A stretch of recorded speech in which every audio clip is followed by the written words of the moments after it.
Olá pessoal, então vamos voltar, retomar a nossa aula, continuar de onde paramos. Falaremos então agora de biomoléculas e polímeros. Então, em relação às biomoléculas, lembramos que são formados por carboidratos, lipídios, proteínas. Dentro dos carboidratos podemos também chamá-los de glicídios ou açúcares. Os lipídios são divididos entre as ceras e as gorduras. E as proteínas, então, vão ser formadas por uma quantidade de aminoácidos, tá? Então, vamos falar especificamente de cada um deles, começando pelos carboidratos. Então, os carboidratos, eles vão ser a primeira fonte de energia das células. Então, quando a gente se alimenta, a energia que nosso corpo precisa para fazer as atividades básicas, né? Como se deslocar, como a gente correr, como a gente pensar, piscar, fazer qualquer atividade natural do nosso corpo, essa energia vem dos carboidratos, nos nossos alimentos, principalmente, né, a primeira fonte é os carboidratos. Depois vem dos lipídios, né, quando tem uma quantidade muito baixa de carboidratos, então começa a consumir os lipídios, as gorduras presentes no nosso corpo, que elas estão acumuladas, né, na forma de gordura, e aí é utilizado esse lipídio como fonte de energia. E por último, a situação, as proteínas, tá?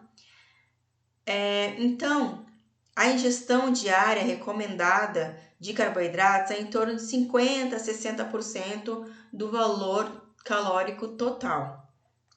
Então, esses carboidratos serão macromoléculas formadas por carbono, hidrogênio e oxigênio, que tem como fórmula geral CH2O, repetida N vezes, né, dependendo da estrutura. Todos os produtos de origem vegetal possuem carboidratos, então, por exemplo, o mel é um carboidrato de origem animal. E eu posso classificar os carboidratos como monossacarídeos, disacarídeos e polissacarídeos. Então, o monossacarídeo eu classifico quando o carboidrato não pode ser hidrolisado em composto mais simples, ou seja, não pode haver a quebra do carboidrato para gerar uma outra molécula. Então, é a menor estrutura que vai ter de carboidrato, são os monossacarídeos. Então, exemplo disso é a glicose, a frutose, a ribose e a galactose. Agora, os disacarídeos é quando eu tenho a composição de dois monossacarídeos, quando eles se ligam e formando, então, por exemplo, a maltose, que é uma glicose ligada a outra molécula de glicose, a sacarose, que liga a glicose a outra molécula de frutose, ou a lactose, que é formada pela junção da glicose com a galactose. E os polissacarídeos, então antes dos disacarídeos nós também temos os oligossacarídeos, né? Que são poucos sacarídeos formados, poucos açúcares ligados, né? E os polissacarídeos, que já é uma quantidade bem grande de monossacarídeos ligados entre si, de centenas a milhares, né, de monossacarídeos, como é o caso do amido, glicogênio e celulose. Então, os carboidratos vai ter final ose, né, quando forem monossacarídeos, e vão ser chamados de osídeos, né, final osídeos para oligossacarídeos, disacarídeos e polissacarídeos. Então, os monossacarídeos estão sendo que tem a repetição dessa fórmula geral, né, N vezes, que pode variar de 3 a 7. Então, eu posso chamar de triose, tetrose, pentose, hexoses e heptoses. Os mais comuns são as pentoses e as hexoses. Então, os carboidratos simples, tá, que atuam como blocos, no caso desses monossacarídeos, eles atuam como monômeros, né, a partir dos quais serão formados os carboidratos mais complexos, como o caso dos disacarídeos, polissacarídeos e até mesmo os oligossacarídeos. Os monossacarídeos podem ser classificados de acordo com a cadeia principal de carbono. Então, aqui nós temos como exemplos a glicose, galactose e frutose, como eu já tinha mencionado anteriormente. Os disacarídeos, então, são carboidratos formados por dois monossacarídeos por meio de ligações glicosídicas. Tomem cuidado com isso. Quando eu estou falando de carboidrato, a ligação é glicosídica. Lembra da palavra glicose, açúcar, carboidrato. Então, a ligação é chamada de glicosídica entre dois monossacarídeos. para formar um disacarídeo. Cuidado para não confundir com a ligação peptídica, que é lá nas proteínas, tá? Que a gente vai ver mais à frente. Então, tomem cuidado com o nome dessa ligação. E exemplos, como eu já mencionei antes, a sacarose, né? Formada pela glicose mais frutose, a maltose ligada por 2 moléculas de glicose e a lactose formada por glicose mais galactose. Temos também os polissacarídeos, que é uma grande quantidade de monossacarídeos ligados entre si, formando carboidratos mais complexos, né? Também por ligações glicosídicas, né? Não confundir com as peptídicas lá das proteínas. Então, exemplos, o amido, celulose e glicogênio são carboidratos complexos, tá? Porque tem uma quantidade muito grande de monossacarídeos ligados entre si. Então, os monossacarídeos, então a gente tem aqui, por exemplo, a glicose e a frutose. Se vocês perceberem, só para dar uma retomada do conteúdo anterior, vamos contar a quantidade de carbonos, hidrogênios e oxigênio da glicose, 1, 2, 3, 4, 5, 6 carbonos. Quantos hidrogênios? 1, 2, 3, 4, 5, 6, 7, 8, 9, 10, 11, 12 hidrogênios. Quantos oxigênios? 1, 2, 3, 4, 5, 6. Então, como fórmula molecular, gera C6H12O6. Isso é muito conhecido por vocês desde que estudam lá na parte da biologia, né? Quando fala lá da fotossíntese.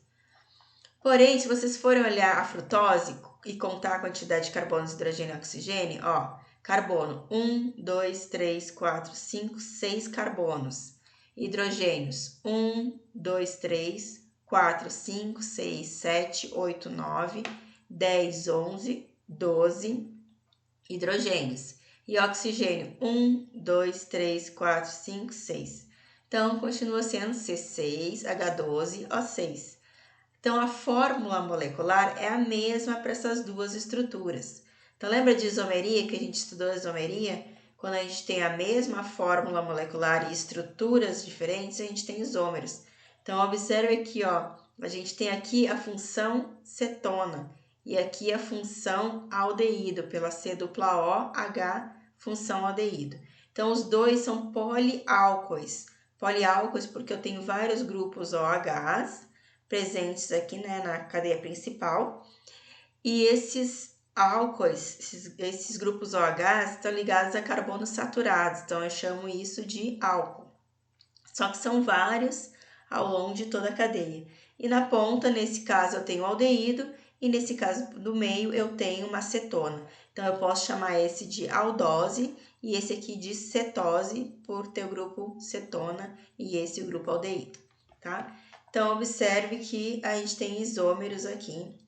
A representação, tanto da glicose como frutose, ela pode ser feita da forma linear, nela toda aberta, assim, eu conseguindo ver todos os carbonos, né, em sequência, ou ela se fecha, quase que eu abro essa ligação dupla com o oxigênio do carbono 1 e ela vai se ligar lá no carbono 5, E aí, esse oxigênio do carbono 1 se liga ao carbono 5, fechando essa molécula CH2, CH2OH para fora.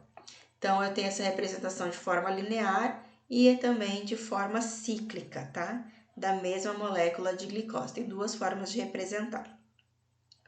Então, nesse caso aqui, estamos representando de forma cíclica, tá? Então, se eu tenho uma ligação de uma glicose com uma frutose, e aí isso vai gerar uma reação de desidratação pela perda do grupo OH da frutose com o grupo hidrogênio da glicose, que vai se ligar liberando uma molécula de água, eu tenho uma desidratação. E aí esse oxigênio vai se ligar diretamente ao carbono ali da frutose, fazendo com que eu forme a molécula da sacarose. Por ser proveniente de 2 monossacarídeos, eu chamo a sacarose de disacarídeo. E o processo contrário também pode ocorrer, tá? Por inserção, por hidrólise, né? Por inserção na molécula de água, forma-se o OH aqui, formando glicose mais frutose. Polissacarídeo, então a gente tem os oligosacarídeos, que são poucos, né? E depois moléculas maiores, complexas, que são os polissacarídeos, como amido, celulose e glicogênio. Então aqui tem uma representação do amido, ó, várias moléculas de glicose ligadas umas às outras na posição aqui do carbono 1 com o carbono 4, por isso que é alfa 1, 4, que ele se liga do carbono 1 ao 4. Nesse caso aqui, ó, eu tenho carbono 5, carbono 6 e 1 com 6, ó. Então, eu tenho alfa 1, 6 porque se liga o carbono 1 ao do carbono 6. Então, tem uma estrutura muito complexa, né? Vai depender de onde que está se ligando essas moléculas de glicose, formando a estrutura do amido, que será um polissacarídeo. Em relação às proteínas, nós temos que lembrar, então, que ela vai ser a última fonte de energia utilizada pelo nosso organismo e a gente vai ser encontrada a proteína em vários tipos de alimentos, né, como as carnes, ovos, entre outros alimentos, temos grande quantidade de proteína. E, então, para diminuir, às vezes, o consumo, né, de gordura ou de carboidratos, as pessoas se alimentam mais de proteínas, né, para diminuir a quantidade de carboidratos que a pessoa está ingerindo. Então, ela faz uma alimentação com uma quantidade maior de proteínas.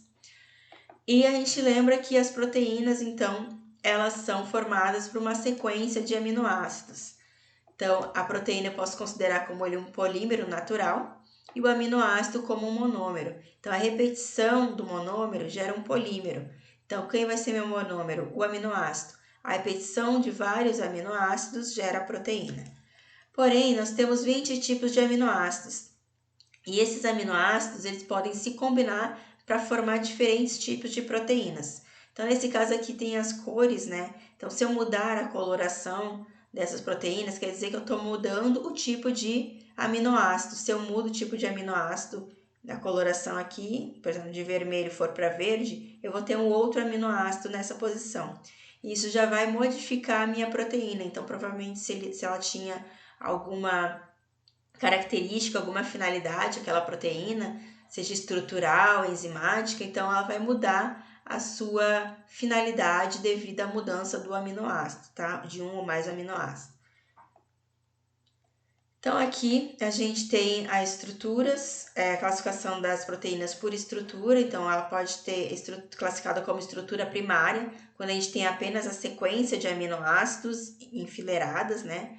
Depois aqui a estrutura secundária, quando já ocorre um enovelamento, uma forma helicoidal aqui, né, desses aminoácidos, que eles vão ter interações entre eles, fazendo com que haja umas ligações e ele fique nessa forma helicoidal. Na estrutura terciária, a gente já tem um enovelamento, né, aproximações, pontes de sulfetos ligando uma cadeia a outra. E por último, uma estrutura quaternária, geralmente é quando tem a ligação de mais de uma estrutura terciária. Isso aqui é a representação de uma molécula, geralmente de hemoglobina, que ela tem o ferro no meio e se liga a 4 proteínas. Então, a hemoglobina é um exemplo bem comum de estrutura quaternária de proteína. Então, lembrando que as proteínas são formadas por aminoácidos e a estrutura química básica dos aminoácidos é essa daqui. Então, temos que ter um carbono que liga a um grupo amino, que seria o NH2, o grupo ácido, referente à carboxila, né, a C-OH, e ligado a um hidrogênio. E a quarta ligação vai ser um ligante, que pode ser hidrogênio ou outro carbono, com um grupo maior de ligantes. Então, se eu tiver nessa posição R um ligante que seja o hidrogênio, eu vou ter a menor estrutura de aminoácido, que é a glicina. E aí eu não posso dizer que esse carbono vai ser quiral, porque eu vou ter 2 hidrogênios ligados a esse carbono. Porém, se não for hidrogênio, qualquer outro substituinte ligado nessa posição R, eu posso dizer que eu vou ter um carbono quiral nessa posição aqui. Então, por exemplo, aqui, ó, nós temos, a gente vai observar que em todos os aminoácidos se repete o hidrogênio, o grupo carboxílico e o grupo amina. Ó, hidrogênio, grupo carboxila, grupo amina. hidrogênio, grupo carboxila, grupo amina. Então, todos os aminoácidos vão ter esses 3 grupamentos ligados ao carbono. Porém, vai diferenciar com o último ligante. Por exemplo, nesse caso, se eu tiver o hidrogênio, eu tenho a glicina, que é o menor aminoácido, como eu já mencionei anteriormente.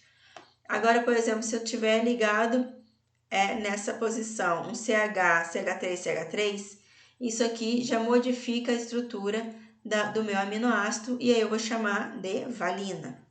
Agora, se na mesma posição eu tiver um CH2 OH, eu já tenho a serina.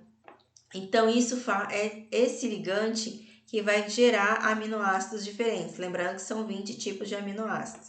Ou seja, vão ser estruturas que vão estar ligadas a esse carbono, que será diferente. Então, com exceção da glicina, as demais geram um carbono quiral na posição nesse carbono aqui. Então, quando eu vou ligar 2 aminoácidos, eles são ligados para gerar uma ligação que a gente chama de ligação peptídica. Ela ocorre pela ligação de um grupo OH do ácido carboxílico, da carboxila de um dos aminoácidos, com o hidrogênio do outro aminoácido, liberando assim uma molécula de água. Com o OH da carboxila e o hidrogênio formam o OH, então essa molécula vai ser liberada. E nesse momento, então, vai se ligar o carbono diretamente ao nitrogênio. Quando eu tenho o carbono direto ligado ao nitrogênio, eu formo uma outra função orgânica, que é o grupamento amida. Então, aqui eu tenho o grupo carboxila, que se liga ao grupo amina, para formar o grupo amida. Então, a ligação peptídica gera o grupo amida. Isso é muito comum de cair em avaliação. Então, a isso, pela adição de 2 aminoácidos, eu gero um peptídeo. Se eu tiver poucos aminoácidos se ligando, eu formo o oligopeptídeo. E quando eu tenho muitos aminoácidos ligados, eu formo o polipeptídeo, que aí eu chamo de proteína. Em relação aos lipídios, é bom a gente relembrar que eles são triglicerídeos, formados a partir de ácidos graxos e glicerol. Então, assim se forma os óleos e gorduras que a gente chama de triglicerídeo. O processo ao contrário também pode acontecer, a partir do óleo e gordura, obter glicerol e ácido graxo. Então, quem são esses ácidos graxos? Pelo nome já diz, ácido tem o grupo carboxila, que gera a característica ácida do composto. E graxo lembra essa cadeia carbônica de carbono e hidrogênio em sequência, fazendo com que não tenha afinidade com água, então gerando uma gordura, uma parte mais serosa à cadeia. Então, isso faz com que ele seja classificado essa parte como graxo.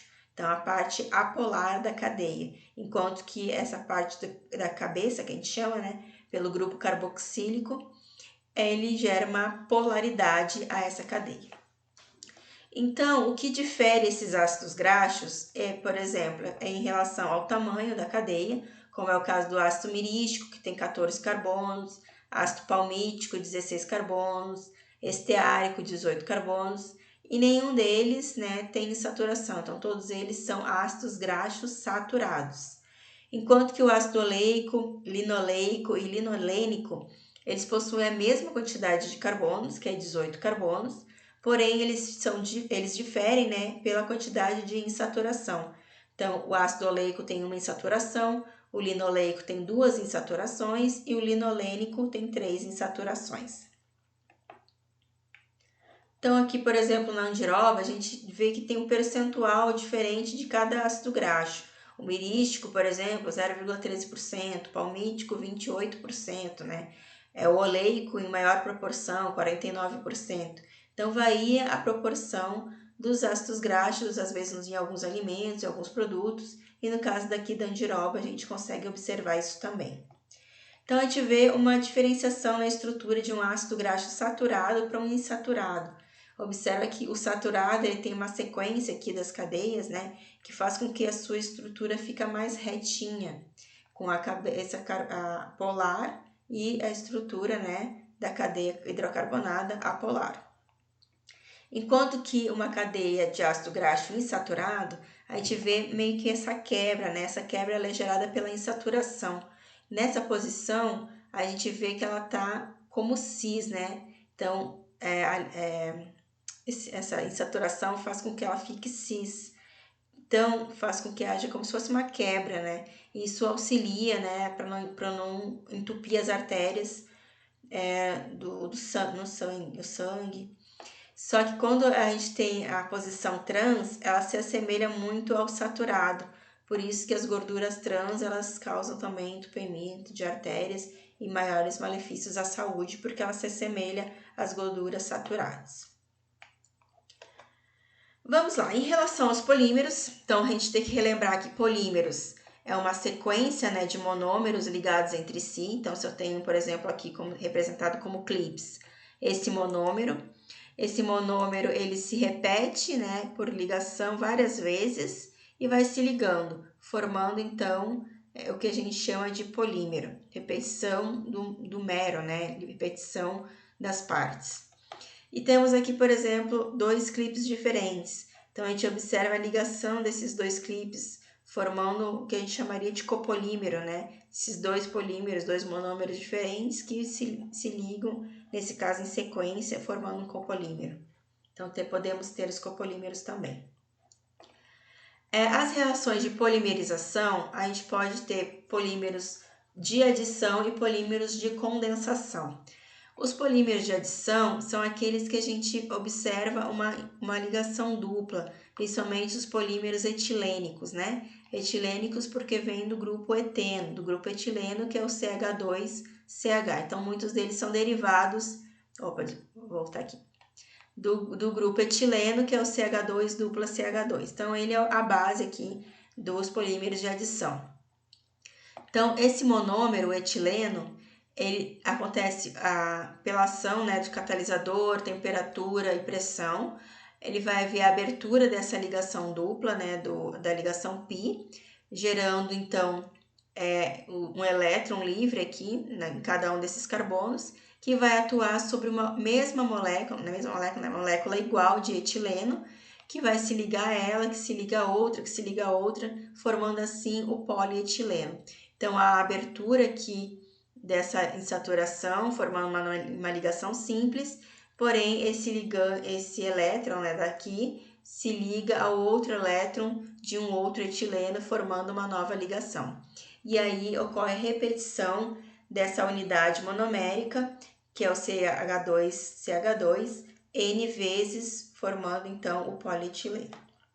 E aí a reação vai ser finalizada com a abertura, né, do reator para finalizar, ou então até mesmo por término, né, do monômero, ou por diminuição da temperatura ou da pressão. Lembrando então que o polietileno ele é um produto que é bastante utilizado para fazer o polietileno de alta e baixa densidade. O polietileno de alta densidade é aquele que tem cadeias mais lineares, né?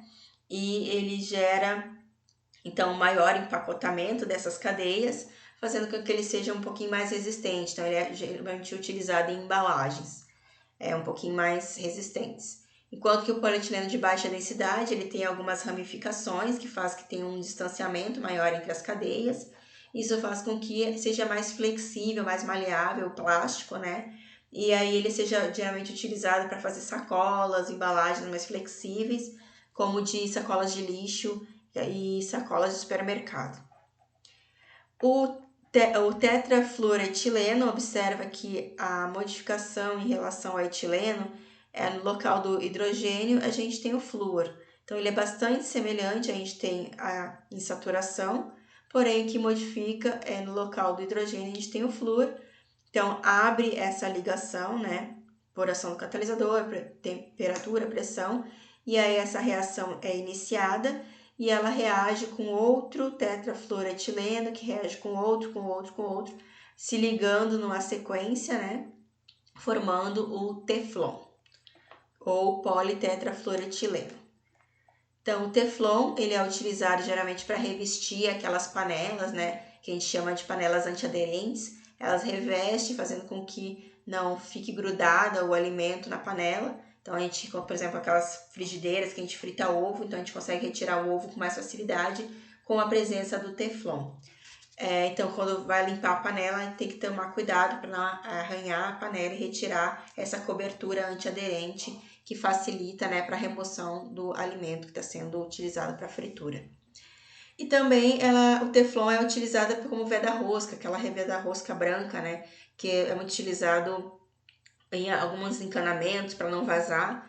Então, é também feito de Teflon. No caso do cloreto de vinilo, então vocês vão observar novamente a ligação dupla. Todos esses polímeros de adição, ele utiliza apenas um monômero, tá? E aí a reação ela é iniciada por ação do catalisador para temperatura e pressão. Então, ocorre a quebra dessa insaturação aqui da ligação π, né? Que vai gerar geralmente um radical livre que vai atuar sobre a outra molécula de cloreto de vinila e assim sucessivamente até gerar o policloreto de vinila, que a gente chama de PVC. Isso aqui é a unidade que se repete, né? Que se abre a ligação. Então, tem aqui os dois hidrogênios ligados a esse carbono e o cloro, por isso que ele é cloreto de vinila. Vinila porque o grupo vinílico C, dupla C. Lembrando que o PVC ele é utilizado em tubulações, encanamentos, né, de esgoto, de água.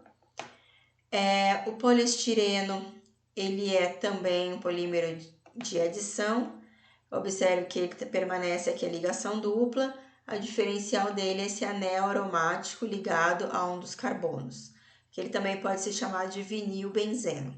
Então, pela ação de temperatura, pressão e catalisador, rompe a ligação dupla, abre para interagir com outro estireno e assim sucessivamente vai se ligando, formando poliestireno, N moléculas repetidas dessas daqui. O poliestireno, ele é o isopor, né, que ele pode ser utilizado para fazer boias, para fazer prancha de surf, também é utilizado para fazer canecas isolantes, né? Porque o isopor isola termicamente. Também é utilizado em garrafas térmicas, né? Entre outras coisas. Aqui temos a acrilonitrila, tá? Para finalizar aqui essa parte de polímeros de adição, né? Então, observa que permanece a ligação dupla, que vai ser quebrada, a ligação π, formando assim uma ligação simples e a repetição dessa unidade monomérica, formando a poliacrilonitrila, ou Orlon, que a gente pode chamar, né? A poliacrilonitrila é encontrada em tapetes, carpetes e aqueles bichos de pelúcias, tá? Só para relembrar. Aqui nós temos polímeros diênicos. Por que diênicos? É que a gente tem duas ligações duplas. Então, geralmente os polímeros diênicos, nesse caso aqui, ó, ele é o isopreno encontrado no látex da seringueira, né? E ele forma um elastômero, ou seja, a borracha natural. Então, observa que ocorre a quebra dessa ligação dupla. Um elétron vai para aqui para o meio. E aqui também ocorre a ligação dupla e o outro elétron dele vai para o meio, formando então uma ligação no meio. E aí vai ter um elétron para o lado de cá e outro elétron para o lado de cá, que vai fazer a ligação com outro isopreno. Por isso forma-se o poliisopreno, tá? E aí uma ligação dupla devido à retirada aqui de um elétron que vem de cada um dos lados, formando essa ligação.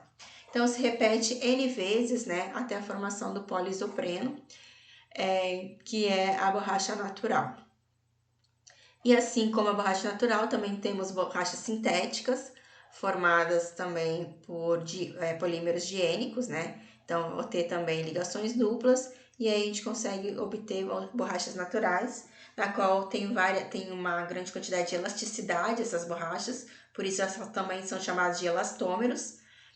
Nesse caso aqui, quando a gente coloca essas borrachas em contato com enxofre, uma reação com enxofre, ela tende a diminuir essa elasticidade conforme a quantidade de enxofre que a gente vai colocando na cadeia, e porque formam ligações de enxofre entre as cadeias. Então, isso restringe o movimento, fazendo com que ela não fique tão elástica. E aí, isso faz com que a gente chame ela de borracha vulcanizada, que geralmente é encontrada em borrachas do tipo pneu de bicicleta, pneu de carro. Então, elas não são tão elásticas, né? Então, tem outra finalidade para essas borrachas vulcanizadas. Aqui temos polímeros de condensação, então diferente das de adição, a gente vai ter que geralmente são duas moléculas que reagem entre si com a eliminação de uma molécula menor. Então, ou água, ou amônia, ou gás carbônico, vai ter uma molécula pequena. Então, aqui ó, tem um diácido qualquer, tá? Tem 2 grupos carboxilas, o R representa uma quantidade de carbonos que eu não sei definir no momento. Não preciso definir nesse momento. Depois eu tenho o glicol, que eu tenho 2 hidroxilas ligada a uma certa quantidade de carbonos. Então, eu vou perceber que vai sair um hidrogênio do diácido e um grupo OH do glicol para formar uma molécula de água e, consequentemente, um éster, que vai ser o polímero, tá?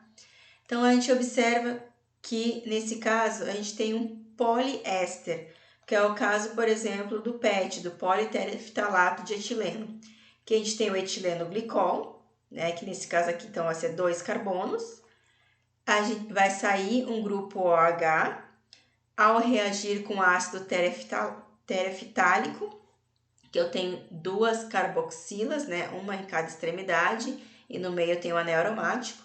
Então, sai um hidrogênio do grupo carboxila que se liga ao OH do etileno glicol, formando uma molécula de água. Então, por isso tem menos H2O, que está eliminando água. A esse grupamento do carbono vai se ligar diretamente ao oxigênio desse ácido carboxílico, formando então um grupamento éster, tá? Então, repetidas vezes será formado esse grupamento, essa unidade monomérica, formando então o politerefitalato de etileno, que a gente chama de PET, que a gente encontra nas garrafas de refrigerante. Aqui, nesse exemplo de polímeros de condensação, nós temos polímeros que a gente chama de poliamida, ou aqui nesse caso, poliarida. Não é arida, é poli... Deixa eu ver aqui. Esqueci o nome. Poliaramida. Por que aramida? Por causa que tem o anel aromático, tá? Então, nesse anel aromático, ele é formado uma poliamida que tem anel aromático.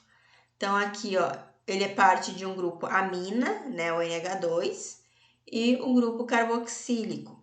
Então, vai sair um hidrogênio do grupo amina, que sai juntamente com um OH do grupamento carboxílico, formando uma molécula de água que vai ser eliminada. E aí, o nitrogênio se liga diretamente ao carbono, formando o grupo amida. Então, temos a poliamida sendo formada nessa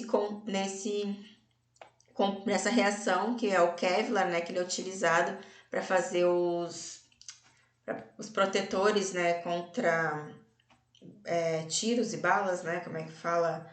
Coletes à prova de bala, né? E aqui temos o nylon. Então, o nylon, que é utilizado para fazer fios, aquele de pesca, né?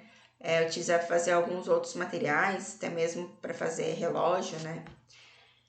Ele é formado a partir do ácido adípico com o hexanodiamina. Então, temos também no ácido aqui, ó, o grupo carboxílico, que sai a molécula de OH com o hidrogênio da amina. Então, sai molécula de água para formar o grupo amida. Então, isso forma uma poliamida, o nylon 66. Temos também aqui uma reação que é do poliuretano. O poliuretano não é especificamente uma reação de condensação, que nem a gente viu anteriormente, mas também a eliminação de gases durante a sua reação, e aí isso faz com que haja bolhas, né, no seu material, e aí ele forma o que a gente usa como esponja para limpar, para lavar louça, aquelas esponja de lavar louça, ou então a esponja do próprio colchonete, que é de cama, coisas assim, né? Então, são essas espumas, são feitas de poliuretano, tá? Então, a partir de etileno glicol com diisocianato de parafenileno. Então, o hidrogênio aqui, ele se liga com o par de elétrons, né, do nitrogênio, e consequentemente o oxigênio vai se ligar ao carbono, formando então um grupamento amida também, tá?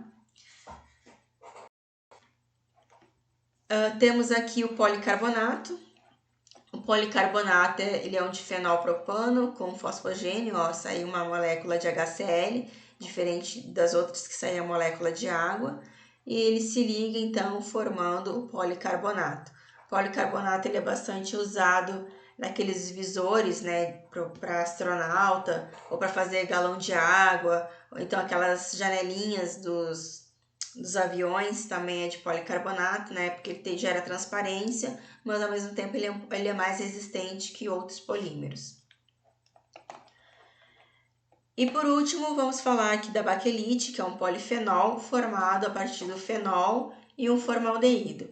Então, há a eliminação de um hidrogênio de uma molécula do fenol, que se liga ao oxigênio do formaldeído e a um outro hidrogênio de uma outra molécula de fenol, formando a molécula de água, H2O, que vai ser eliminada, e aí esse carbono se liga diretamente ao CH2 do formaldeído, que se liga diretamente a esse carbono do anel do fenol, tá? E aí forma assim o polifenol, que é a baquelite, que é aquele material bastante resistente, que ele é utilizado nas panelas e frigideiras, principalmente na alça ali, que é bastante, que quando às vezes queima a alça da panela, a gente sente aquele cheiro, né, da baquelite queimando.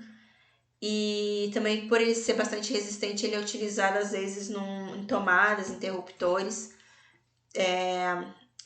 por ele ter essa resistência à temperatura também. Então, vou fazer uns exercícios rapidinho para finalizar. Então, aqui na questão 22, da página 457, capítulo 22, diz assim: a sociedade moderna é bastante dependente de polímeros sintéticos. Essa dependência se manifesta em inúmeros produtos encontrados no cotidiano, a começar pelas garrafas de refrigerante feitas de tatatã e as sacolas de supermercado feitas de tatatã.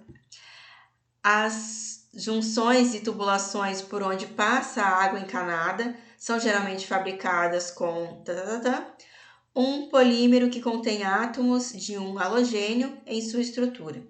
O isopor por um produto constituído de o qual pode ser dissolvido em acetona para formar a cola muito resistente.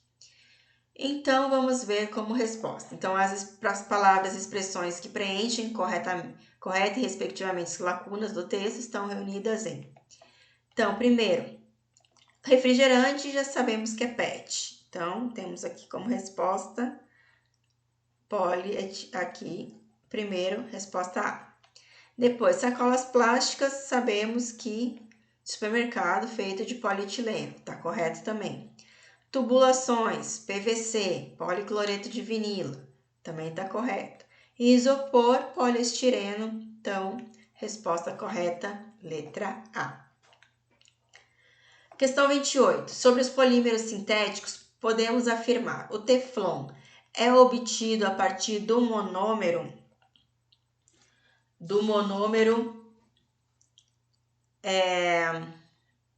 etileno? Não, né? Lembra que o hidrogênio é substituído pelo flúor, né? Então, não é o etileno. O etileno forma o polietileno. O cloreto de polivinila, o PVC, obtido a partir do monômero pelo propileno? Não, né? O propileno forma o polipropileno.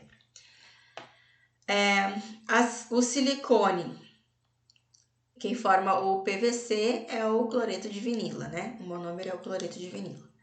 O silicone é um polímero orgânico formado apenas por átomos de carbono, hidrogênio, oxigênio e nitrogênio? Não. Ele tem o silicone é formado por sílica, né? Silício, que é ligado a oxigênio e carbonos. Então, não é, tá incorreto. E a letra D, a borracha sintética é obtida a partir de um polímero diênico. Sim, então tanto a natural quanto a sintética vem de polímeros diênicos, né? Que tem duas ligações duplas. E por último, o plástico é um exemplo de material biodegradável. Então, lembrando lá das aulas que relaciona a parte ambiental, que nem todos os polímeros são biodegradáveis. Pelo contrário, né? Pouquíssimos são biodegradáveis. Questão 29, assinale a opção que contém o polímero que, por ser termoplástico e transparente, pode ser empregado na fabricação de para-brisa de aeronaves. Então, por ser termoplástico transparente, temos vários aqui. Mas como ele exige que seja utilizado para para-brisa de aeronave, a gente precisa de mais resistência. Então, polietileno, polipropileno. Então, os outros a gente não consegue utilizar para para-brisas de aeronave. Então, o policarbonato, ele é bastante resistente e é utilizado especificamente para isso, tá? Então, finalizamos a aula por aqui. Qualquer dúvida que vocês precisarem, estarei sempre à disposição. Desejo um ótimo final de ano, se a gente não se encontrar. Boas férias, descansem e até breve, né? Nos encontramos por aí. Até mais, pessoal!